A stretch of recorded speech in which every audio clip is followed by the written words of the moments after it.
I placed fourth from last place, and that won't happen again. On June 27th, I will be competing in a Wonders of the First tournament in SCG Con Las Vegas, with a chance to win one of the most rarest prizes that the game has to offer, a Dragon Box. I have been preparing, I have studied the meta, and I have thought very carefully about every matchup that I may face, and I rolled the dice. 1. Ignition. We have liftoff. Welcome back to Visage Roulette, and I'm Roulette. And if you just watched that cold open, that serious redemption arc, you're not entirely wrong. There is a comeback. There is a story, and the path we're taking to get there is, well, it's gonna be a bit unconventional. Before I get there, let's talk about Cincinnati. And then we're gonna talk about Las Vegas. We're gonna talk about the 6 pre-con decks, 1 tournament, 1 Dragon Box, the Wonders community, the debut of Side Quest, another part of our fascinating journey that we're going along for in this incredible ride, and the single most chaotic competitive preparation strategy quite possibly in the history of this game. Let's start at the beginning. A few weeks ago, I flew to Cincinnati for a Wonders of the First Seal tournament, my very first one, and the first time that I really played the game. There were entry prizes up to $3,000, first place taking $1,000, and subsequently got lower than that. Real tournament, real players, real stakes, and I want to be honest with you about how that went. I placed 34th out of 38, 4th from last place. And I want you to sit with that for a second. Not last, not second to last, 4th from last. But here's the thing about that experience that I didn't expect. The day before the main event, I was diligently playing demos. I was truly learning the game, how it's meant to be played. And I even won a game against real players who knew what they were doing. I was going into this event playing demos and practice games with an undefeated record. And I want to tell you, those wins, for some reason, they just meant more to me in any result that the main event could have done. Because it was proof, not to everyone else, but to me, that I belong here. That I could sit across from someone who knew this game and could compete, even if it was just for 1 round. In almost every game that I played on the tournament, I hung in there. And a couple times, I nearly escaped with the win. But the real story of Cincinnati wasn't in my amazing performance. It was what happened around the events. I walked into that tournament not knowing half the rules, if you want to be fair. Zero clue in understanding how tournament rules are applied. No idea how structuring worked, how sealed deck building, even where to begin, or what to do when something weird happened on the board and I didn't understand what I was supposed to do, rather than just stare at something that I guess we let it go. And the surprising thing, every player and the community fixed every single one of those things. Not because they had to, because that's just who they are. Now, sure, if I were to skip something that may have won me the game, obviously they're not gonna be like, hey, remember that. Because one of the things did get away from me where I completely forgot to enact one of my abilities, and that's a lesson learned. There is a specific shout out to multiple players that I wanna give a huge thank you to for being so warming and welcoming. And that would be Gertius, Sugar Bear, Cleater, one of the SCG judges, name was Casey, Moop Dad, Captain Sexy, and Prismatic.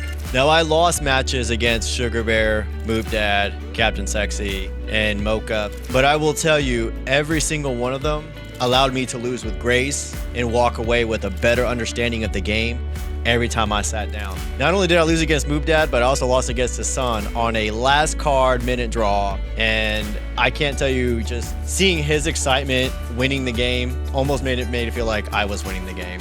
And I cannot tell you that if you are truly scared about playing and competing in these tournaments, go do it anyways, because there were so many people willing to help you. Now, they're not gonna babysit you and cause themselves to lose, but they are generally want to help you. So gentlemen, with a huge gratitude and a general thanks, thank you, brothers. And that's the thing about this community that I want every new player watching to really understand. You are not gonna figure out this game alone, and you don't have to. The people in this community, they will meet you halfway there. They will explain, they will answer, and they will make your first competitive event feel like a welcome instead of a wall.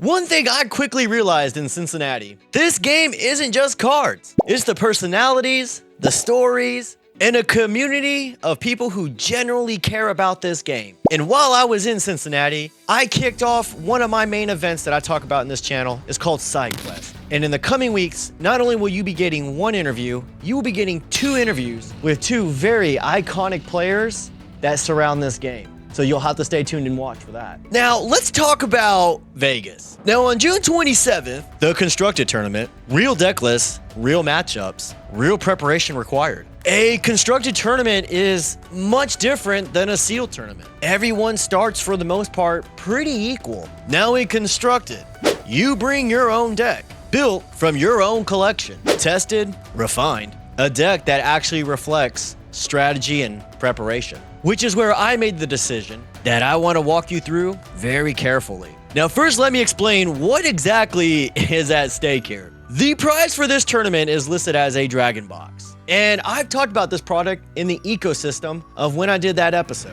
Link in the description. But for everyone who hasn't seen it, go watch the video. A Dragon Box is one of the rarest products in Wonders of the First, and most players who want one are paying secondary market prices for those. Some may never own one.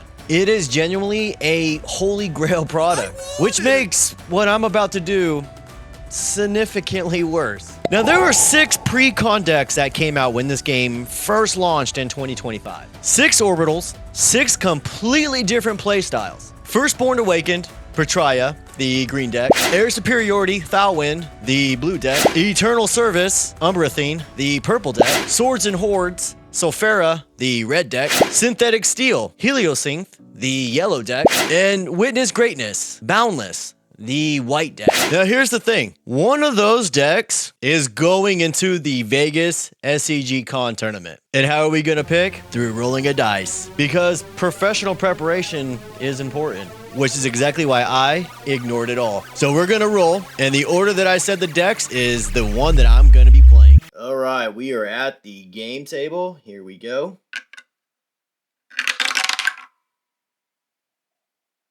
We've got a number. You guys don't think I'm moving it around. The number 5. So, Synthetic Steel. Welcome to SCG Con Las Vegas. We're gonna be fine. Yeah, I mean, it's totally gonna work out. So I've been thinking about what makes a good story, and I don't think it's the ones that go perfect. I think the best stories are the ones that you remember, the ones with the splash of chaos in them, the moments between rounds, the people you meet in the hallway, and that game where everything went wrong and somehow you found a way to win anyways. The role that decided, well, everything. Cincinnati was supposed to be a tournament. It turned into an education, a community, and a reason to come back. Vegas is supposed to be a tournament, and I have no idea what it's going to turn into. But whatever happens on June 27th, you'll see it here. The whole thing, real results, real moments, side quest debuts soon to come, all of it. If you're not subscribed yet, now is the time. This story, well, it's just getting started, because every story begins with a roll. I'll see you on the other side.